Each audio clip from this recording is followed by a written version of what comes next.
Okay, my friends, here it is. The video that's going to explain to you exactly how to utilize the wood ash in the garden. So I'm going to say some things about it, and then I will take you out into the garden and show you exactly how to utilize this beautiful gift of nature, including the ratios, which are very important, so pay attention.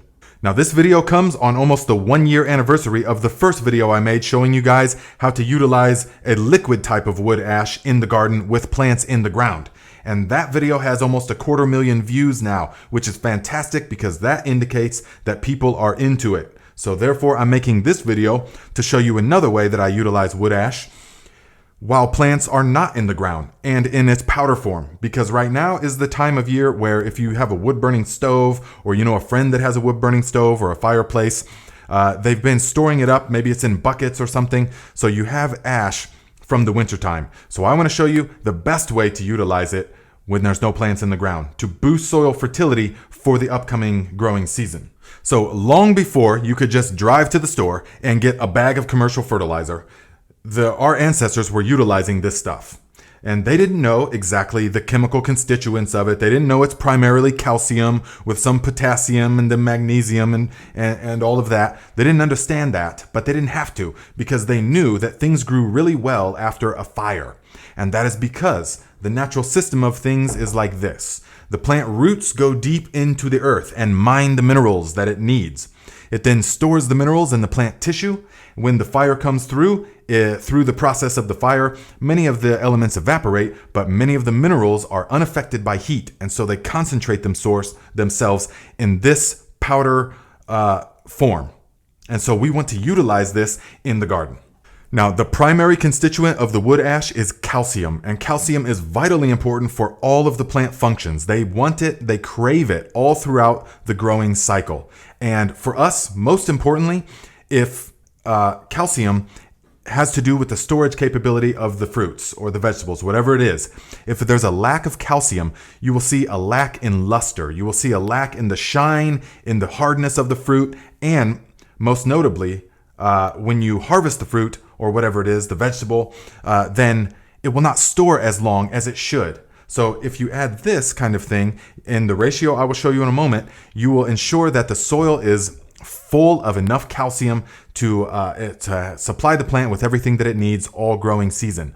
Also, the second most abundant ingredient is potassium, also known as potash. Potash, potash, ashes from the pot. That is what our ancestors called it, and they utilized it all the time. So let us utilize this ancient wisdom to boost our soil fertility for this upcoming growing season.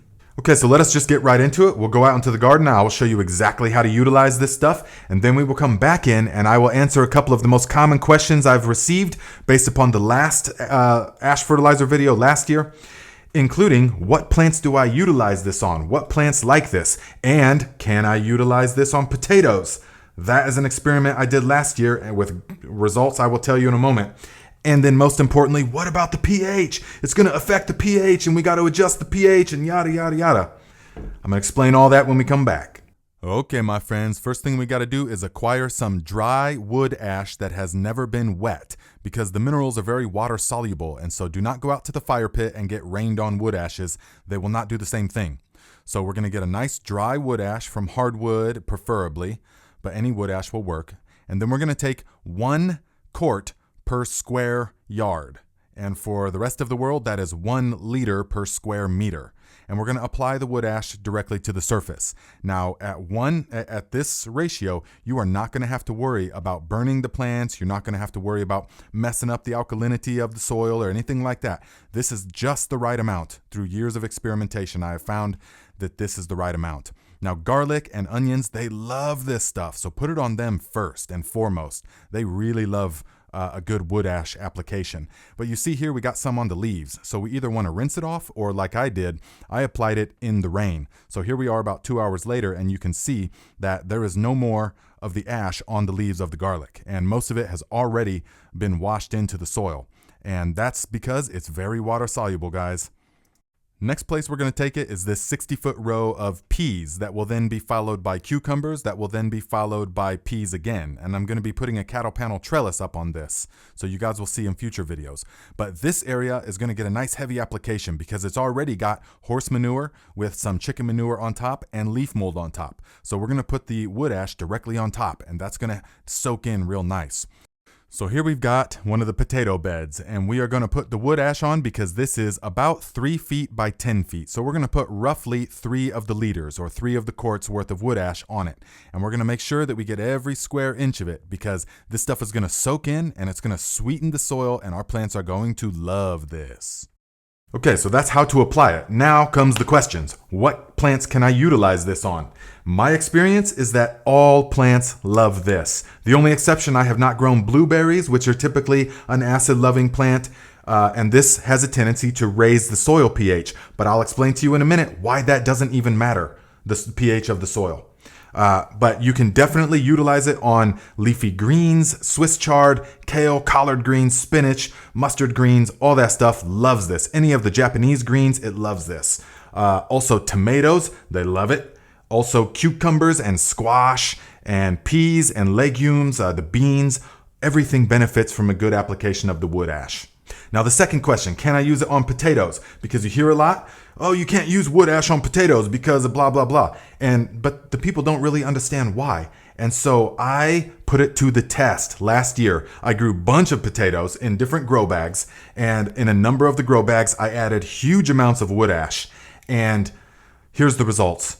It didn't matter at all. In fact, the ones with the wood ash were harder and stored. They're still in the basement. Still, and it's mid-February, almost March, and they are still in the basement, perfectly rock solid. So I would say it's very beneficial to utilize wood ash for potatoes. That's my personal first-hand experience.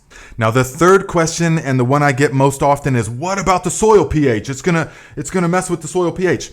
Here's the thing, guys. Most people are under a major misconception. Let me explain. For a better part of a decade, it took me to learn this. I grew in Northern California on what we could say a commercial scale. I was the head person in charge of a number of different 100-foot greenhouses.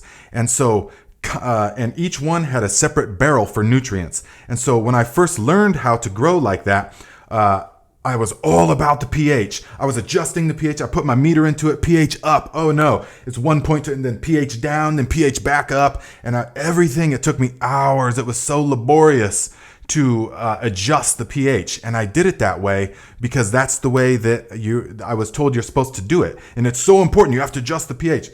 But then over the years, guys, as I experimented and I got more freedom to experiment, then I found out that it actually doesn't matter.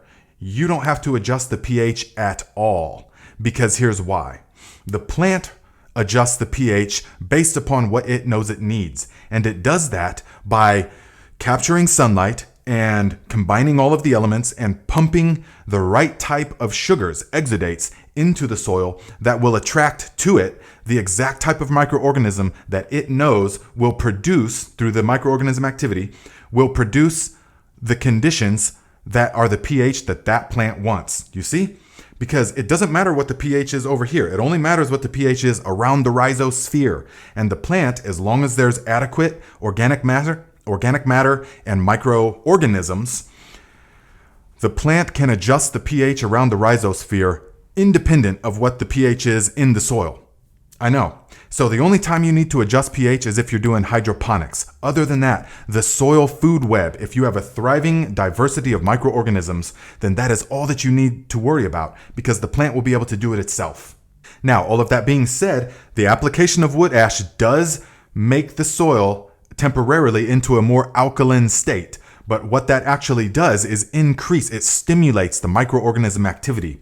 So the microorganisms will then break down the organic matter in the soil, the manures and the compost and all of that. It will break that down at a faster and more efficient rate. So it increases nutrification and mineralization by the addition of wood ash. It's good all the way around, guys.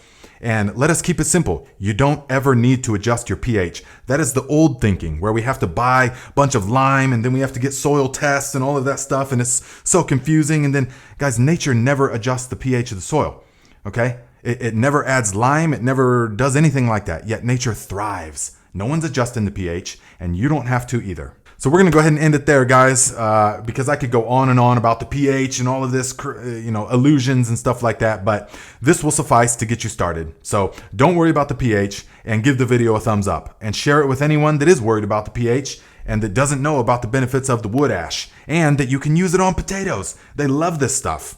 So apply this before planting, and then I will direct you to this video here so that you can make this microbial solution and apply this also 5 times before planting for bountiful harvest this upcoming growing season.